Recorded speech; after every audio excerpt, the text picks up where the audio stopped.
Hello, everyone. Good day, and to our subject teacher in Readings and Philippine History, Sir Jeffrey S. Torres. In part of the subject Readings in Philippine History, we, the fifth reporter, is assigned to discuss about agrarian reform policies of different periods of time, specifically pre-Spanish period, Spanish period, First Philippine Republic, American period, and Commonwealth. So I am Mary Rose House Deniega, and in behalf of my members, I am assigned to report everything about this topic. So it is agrarian reform policies in the time of pre-Spanish period, Spanish period, First Philippine Republic, American period, and Commonwealth. So the objectives of the lesson, we will present the objectives of the lesson. So at the end of the lesson, learners are able to identify and differentiate the different agrarian reform policies in the Philippines based on the specified periods. State the importance of agrarian reform policies in the country and analyze and describe each agrarian reform policies in every specified periods. So you already hear that the topic that we will be discussing is about agrarian reform policies. So now, let us know what is agrarian reform policies. So, agrarian reform policies is the rectification of the whole system of agriculture.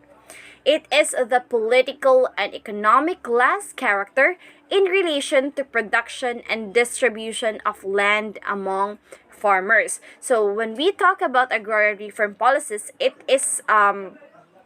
talks about the system of agriculture. So it is in relation of production and distribution of land among farmers. So it is also a package of services extended to farmers in the form of credit support, it can be infrastructure, farm extension, legal assistance, electrification, and development of rural institutions.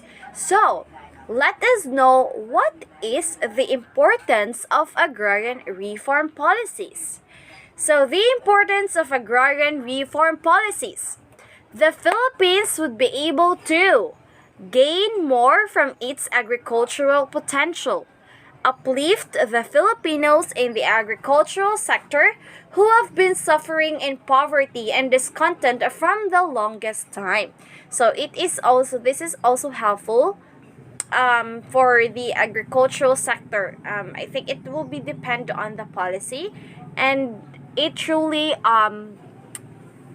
helps to our agricultural sector, especially those who have been suffering in poverty and discontent from the longest time. So the Philippines will also be gaining more from the agricultural potential.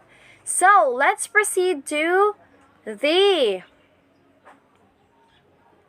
agrarian reform policies in the Philippines during pre-Spanish period.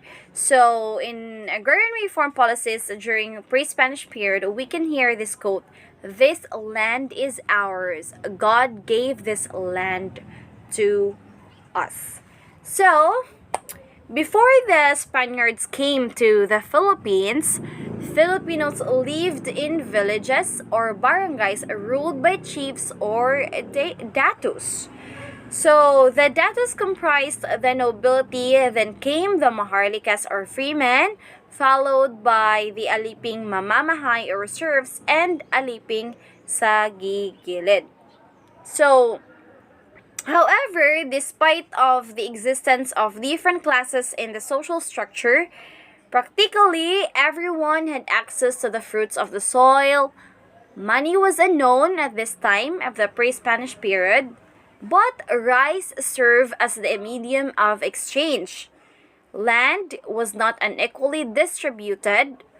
The notion of private property was unknown then, and the community or barangay owned the land. So this is the agrarian reform policies during the pre-Spanish period. Um, Everyone had access in the fruits of this and the soil, but money is unknown. And then rice serve as a medium of exchange since wala may money. So rice serve as the medium of exchange. Then the land was not that unequally distributed pa at this time. So these agrarian reform policies in the Philippines during the pre-Spanish period, land was commonly known as barangay. This is a small unit of government consisting of 30 to 100 families administered by the chiefs. Everyone in barangay, regardless of the status, had access on the land and mutually shares resources and the fruits of their labor. They believed and practiced the concept of stewardship, where relationship between man and nature is important. So let's proceed to agrarian reform policies in the Philippines during Spanish period.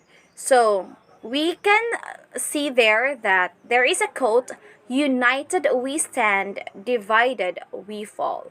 So during this Spanish period, there are two systems that were introduced. It is the encomienda system and pueblo agriculture. So let us know what is the encomienda system. So encomienda system. So encomienda is from the word encomendar, which means to entrust or to assign responsibility to a person. So their responsibility is to collect tribute, to utilize the people in government and church projects.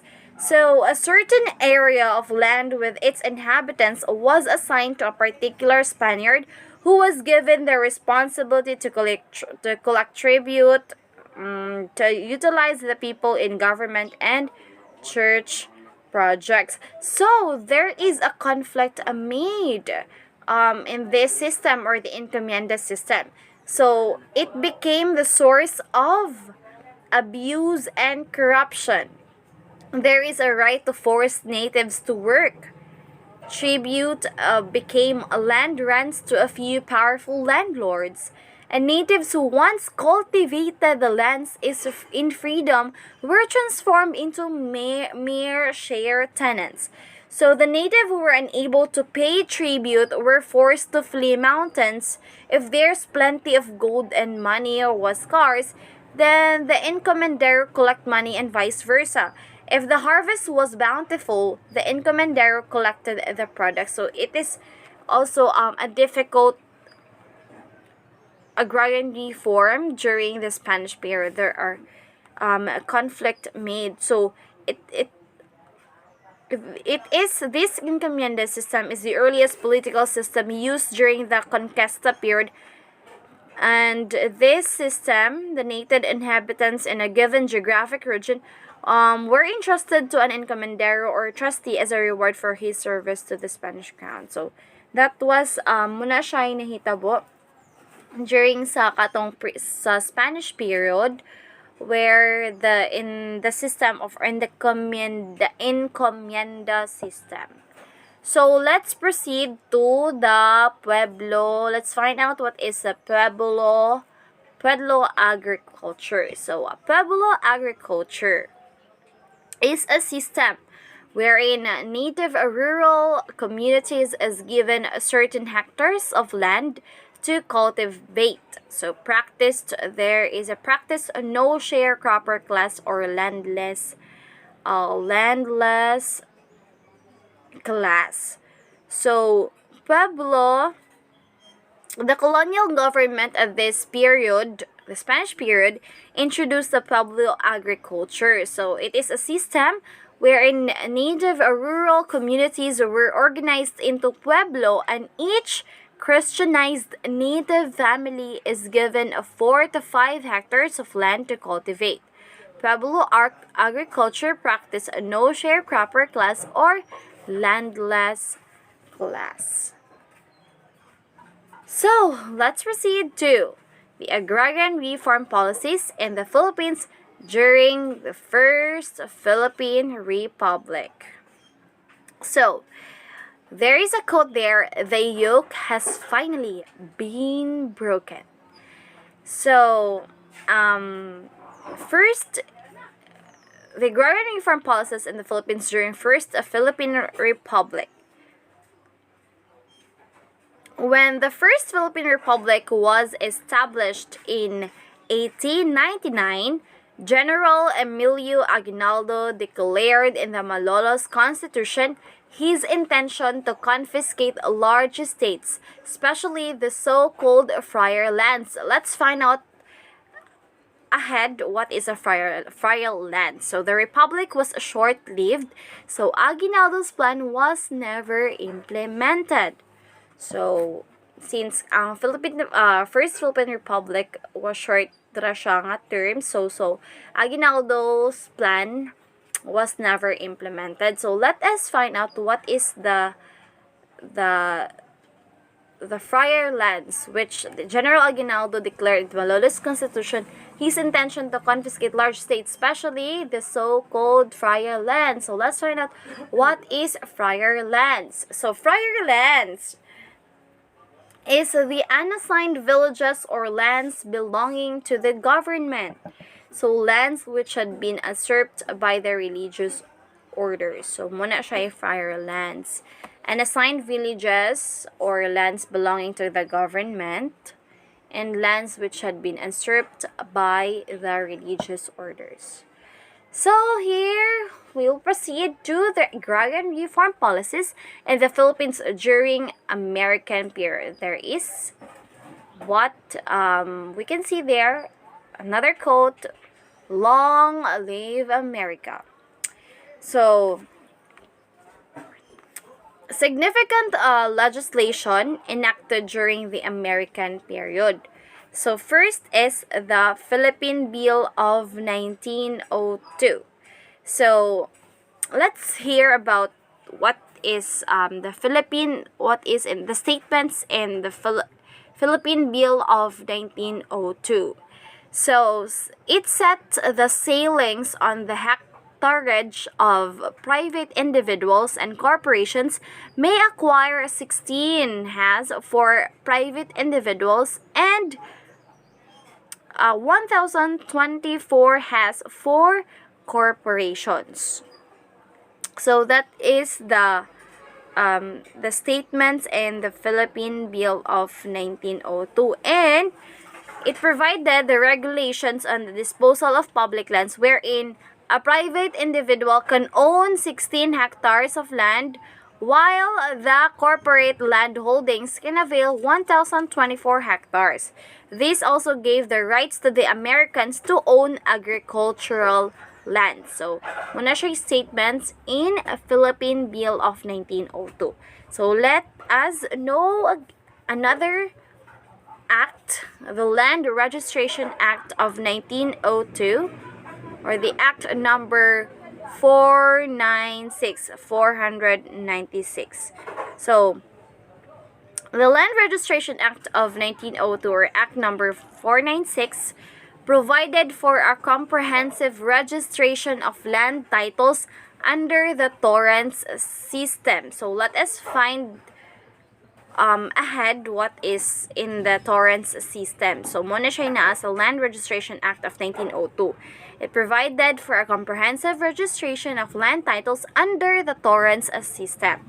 So, another act, the Public Land Act of 1903. So, it introduced the homestead system in the Philippines. So, muna siya homestead system in the Philippines. So, another one is the Tenancy Act of 1933, or the Act number 4054 and 41 1913. So, it regulated relationships between landowners and tenants of rice, 50 to 50 sharing and sugarcane land. So, muna siya na nasa Tenancy Act of 1933. So, the Torrens system. So, the Torrens system, which is the Americans instituted for the registration of lands, did not solve the problem completely.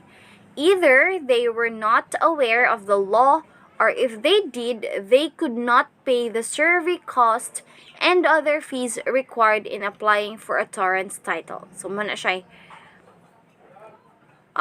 the Torrens system.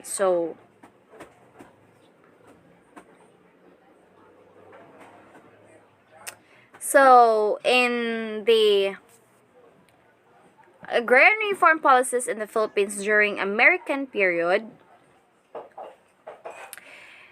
there is a statement that realizing that being landless was the main cause of social unrest and revolt that time, the Americans sought to put an end to the miserable conditions of the tenant-tillers and small farmers by passing several land policies to widen the base of small landholdings and distribute land ownership among the greater number of Filipino tenants and farmers. So, muna siya nahitabo sa American period, the agrarian reform policies. So, muna siyang Americans sought to put an end to the miserable conditions of the tenant-tillers and small farmers by passing several land policies to widen the base of small landholdings and distribute land ownership among the greater number of Filipino tenants and farmers. So there is a distribution of land ownership among the greater number of Filipino tenants and farmers. So let's gonna proceed to the agrarian reform policies in the Philippines during Commonwealth. So another quote here: government for the Filipinos. Government for the Filipinos. President Manuel L. Quezon espoused the social justice program to arrest the increasing social unrest in Central Luzon.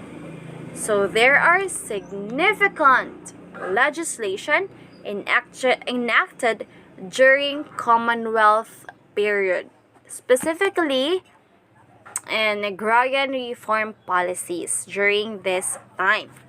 So there is, you can see there, the 1935 Constitution. So let us all hear the 1935 Constitution. So it is the promotion of social justice. It states here the promotion of social justice to ensure the well-being and economic security of all people should be the concern of the state. Muna siya nakabutang sa 1935 Constitution.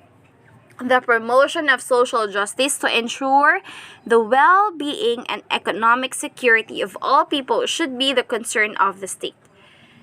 And another act, Commonwealth Act number 178, or an amendment to Rice Tenancy Act number 4045 in November 13, 1936. So in this act states that provided for certain controls in the landlord-tenant relationship. So provided for certain controls in the landlord-tenant relationship. So, National Rice and Corn Corporation, 1936, established the price of rice and corn, thereby help the poor tenants as well as consumers. So, nag-establish sila sa price of rice and corn, thereby help the poor tenants as well as consumers, since they are providing food sa mga rice and corn sa ilang agricultural sector. So, to help them, they put a price para masell siya. So, Rural Program Administration, created March 2, 1939. So provided the purchase and lease of haciendas and their sale and lease to the tenants. So it provided here the purchase and lease of haciendas and their sale and lease to the tenants. And then Commonwealth Act number 441 enacted on June 3, 1939 created the National Settlement Administration with a capital stock of 20 million pesos. So, muna siya that those are the acts or the policies that was implemented specifically in relation to agrarian reform policies during the different periods of time. And this, the Commonwealth period. So in Commonwealth as well, in Commonwealth period, there it states that the government under the stewardship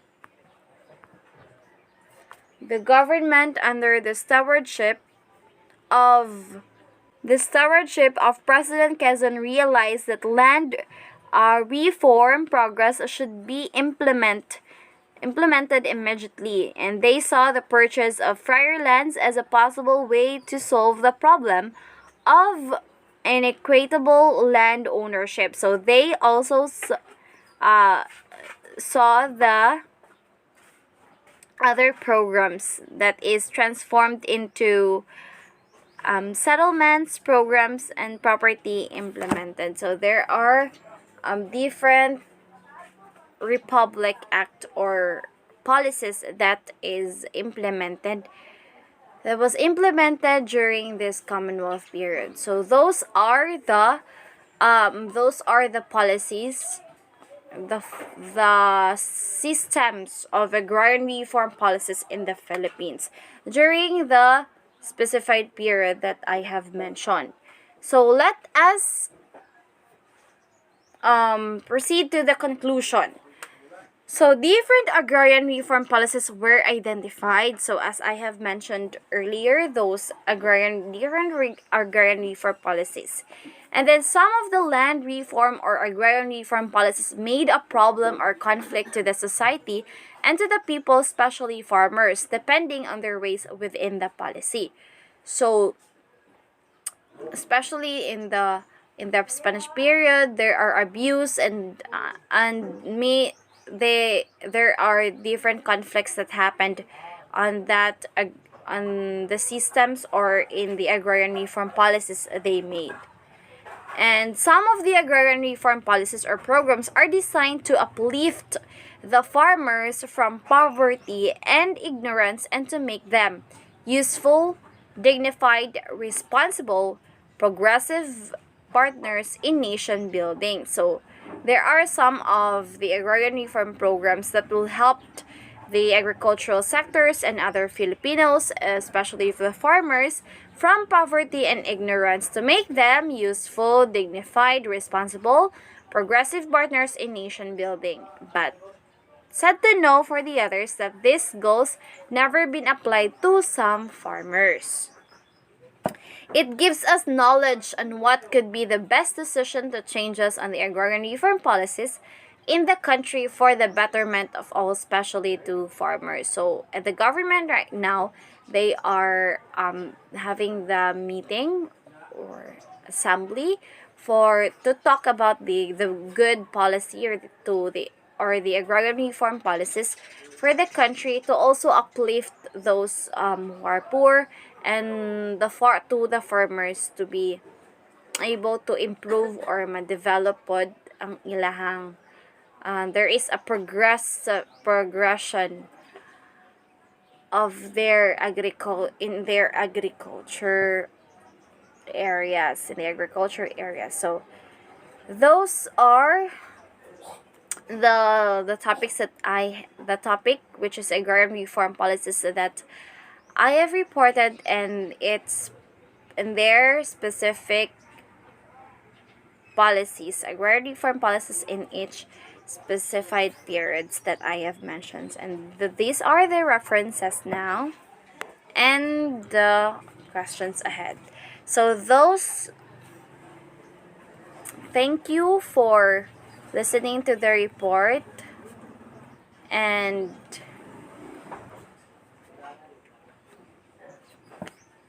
keep safe and have good health always, and God bless.